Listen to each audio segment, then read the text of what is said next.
Hello guys, welcome to Redditor's Revenge. Here we post amazing revenge stories daily, and if you want more content like this, please subscribe to the channel and stay tuned with us. Moving on to today's first story. About midway last week when I came home from work, I noticed my shed door was open, and the padlock that I used to keep it shut was broken. And I had a lot of bags full of soda cans in there. I and my friends tend to drink a lot of soda, so I've built up a lot of cans over the course of about a year, and I was going to cash them in at the bottle drop soon, because I like big payouts.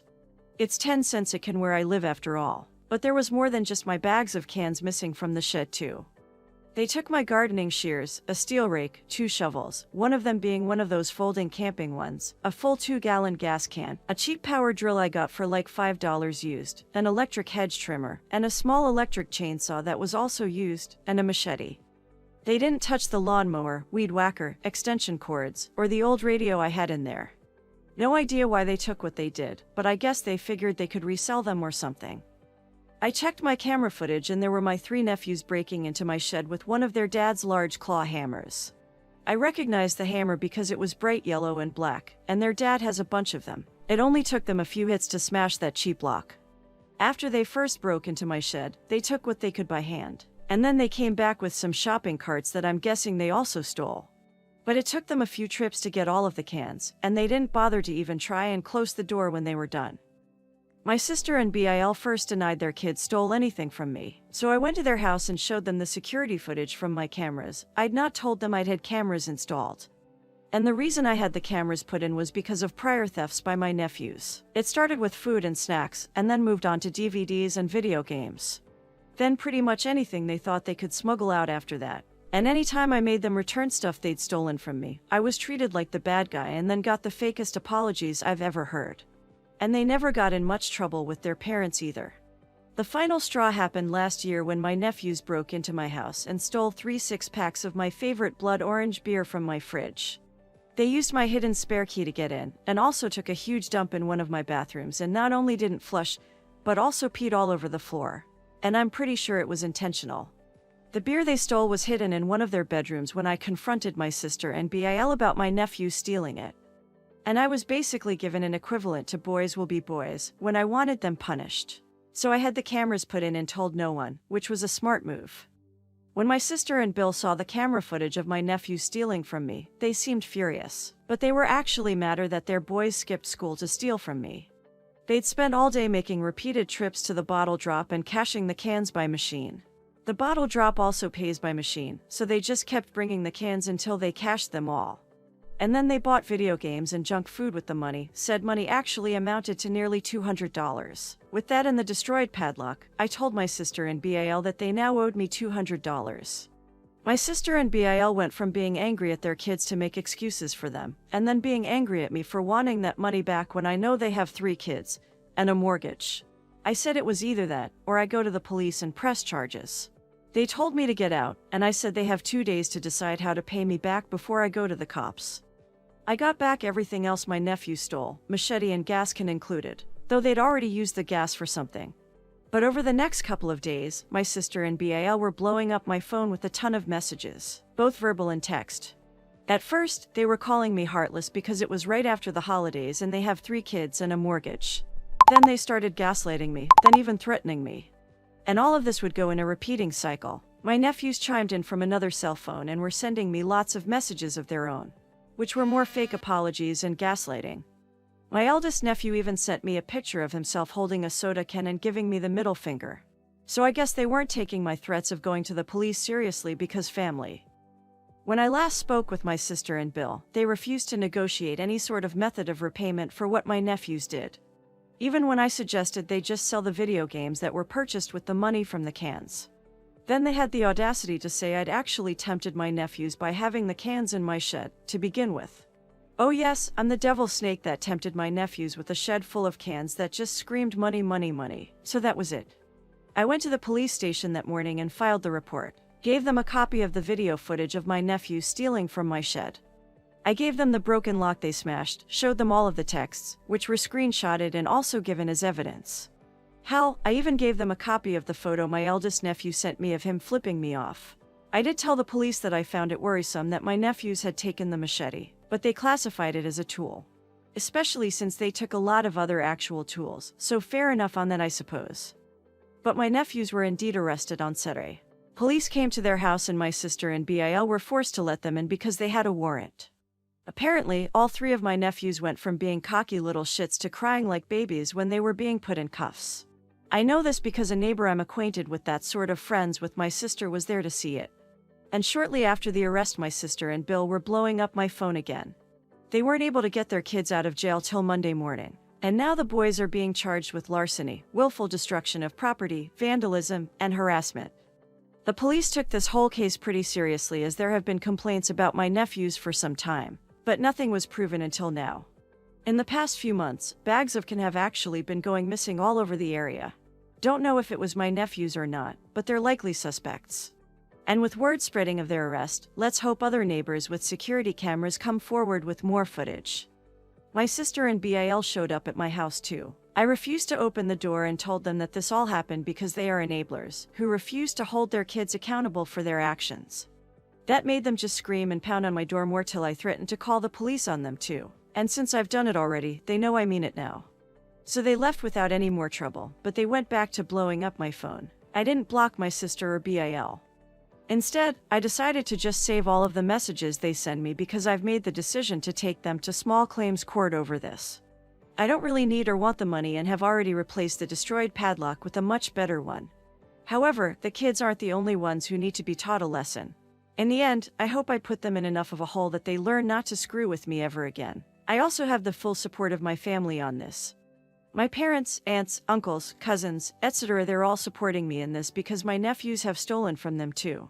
And after banning my nephews from my house, some of them did the same. I'm going to push for my nephews to get community service. And the reason why isn't just because it's a good idea, but also because I know that they'll hate that the most. Whenever made to do any kind of work they don't want to do, they just stand around griping and acting like the whole world is against them. So hardly anything ever gets done. Perhaps a few hundred hours of unpaid work will teach them some manners. They've been spoiled far too much. This concludes our today's first story, and I hope you guys enjoyed it. So before moving to the final story, feel free to comment your thoughts about OP's nephews, and in my opinion their parents are responsible for their bratty behavior. And hit the like button, subscribe to the channel and hit the notification bell to stay tuned with us for more satisfying revenge stories. Now, moving on to our final story. So just a little bit of info before I get into the story. Also sorry this might get a little long, but I hope it's worth it. I 22M work construction and run a few crews, and I'm a foreman because I've been working in this field since I started working summers when I was 14. With this being said, I have a lot of experience and get paid really well. For my job I need a truck that can pull a lot of trailers and also get into a lot of sketchy job sites, especially in the winter, so I drive a new lifted pickup F350. Anyways, let's get into it. So about 4 months ago now I got off work one day and just really didn't feel like making dinner, so I decided to go get myself the trusty Big Mac at McDonald's. Well, after I got my order I was going to pull out into the parking lot to drive home, and I was looking hard over to my left to see how busy the road was before I got over there. Well, I wasn't paying great attention to what was happening in front of me, and as I was creeping forward someone who was in front of me was stopped and not paying attention either. I ended up barely hitting his mirror and scraping his door with my front end. I immediately reversed and hopped out. I made sure the guy was okay and apologized, knowing it was my fault, and I asked him if he wanted to call the cops. Let's call him Brent. Brent says, "Nah bro, we are all good. If you just get me your insurance info I think we can get this taken care of." I was fine with that, as there was no damage done to my truck and it's not required to call the cops for an accident if it occurs in a private parking lot. We exchange info and he seems pretty cool, so I tell him to go get the damage bid and I'll just pay in cash, so my insurance rates don't go up as long as he's okay with it. He says that's fine and we both just leave. I feel like a moron, but all in all, Brent seems like a cool dude and I just hope we can get it sorted out smoothly. About a month passes by and I haven't heard anything from Brent or the shop I told him to go to. Honestly, I wasn't too stressed about this because if he decided to not get it done, that's on him. Well, he calls me up one day at about noon saying he can't remember my name, and he wanted to tell the guys at the shop who sent him there, because it seemed like we knew each other. I told him my name and the guys at the shop gave him a deal. Pretty sure they say this to everyone, lol. He sends me the bid for damages and it comes out to $2,403. This was more than I imagined, but I said to get it done and it takes care of the bill afterward. That was when he hung up and said it was cool, and I went on with my day as usual. Another month goes by and I don't hear anything until Brent calls me up while I'm at work again and says, "Hey brother, I talked to the shop and they said they can't get me in for another 2 weeks or so, and they may end up charging me more if they find more damage." I say, "Okay, sounds good, just let me know, man. I hope it goes smoothly for you and I'm sorry for the inconvenience." He seems to take it well and I'm really trying to just be a good person. He responds with, "Well, after talking to my wife, I'm okay if you just wanted to write a check for $2,500 and we can call it even." This seemed odd to me because why the hell wouldn't someone want their vehicle repairs all paid for? I say, "Okay man, let's set a time and place to meet and I'll get you paid." He liked the idea and ended the call by telling me he would let me know. Yet another month passes by and I hear nothing again. At this point I'm getting fed up and just want this situation to stop being over my head. He hits me up at 11 p.m. one night and asks if we can meet in town. I found this kind of disrespectful because I was nearly asleep and had to be at work at 5 a.m. the next day. Either way, I said that was fine and took my $2,500 cash and wrote up a quick contract saying this payment would be accepted as payment in full for the damages, and by accepting it, it would release me from any and all liability. This was a pretty fair contract, I believe, as it was the deal we had already made over the phone, just in writing.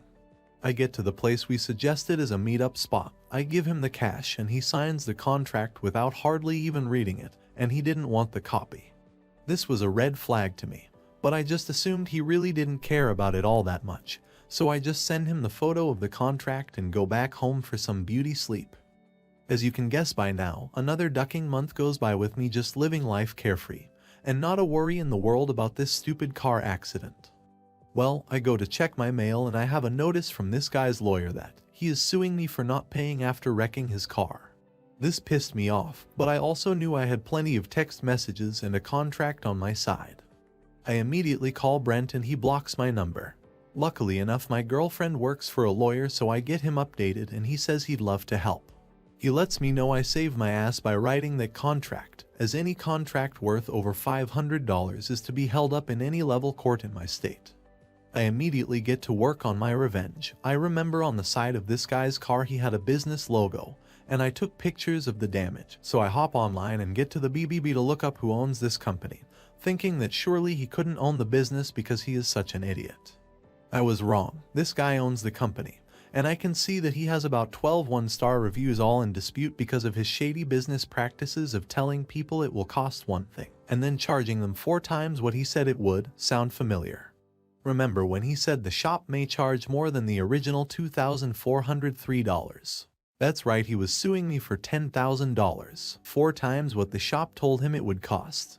Unbelievably, he was trying his same sneaky shit on me. My lawyer takes note of this and we show up to court ready for war. This guy is sleazy. As we get there and all set up, he says, "You ready to give me more of daddy's money?" With a smirk. I guess just cause I'm young and drive a nice truck and could afford $2,500 lol. His lawyer gets up and starts trying to say BS about me hitting and running, and Brent barely getting a picture of my license plate, so I tried bullying him into taking a deal for only $2,500 when the damage was clearly more than that. There were obvious holes in his story, and he really didn't have much to say. Just imagine the smile on my face as my lawyer lays out the printouts of our text messages and the physical copy of the contract, which was signed by Brent. His lawyer was ghostly white and looked sick. After laying out all of the evidence, my lawyer pulled out a little hidden gem, the printouts of all the complaints we found on the BBB, and how he was doing the same thing to me. That was the final nail in the coffin, as the judge said he had seen enough.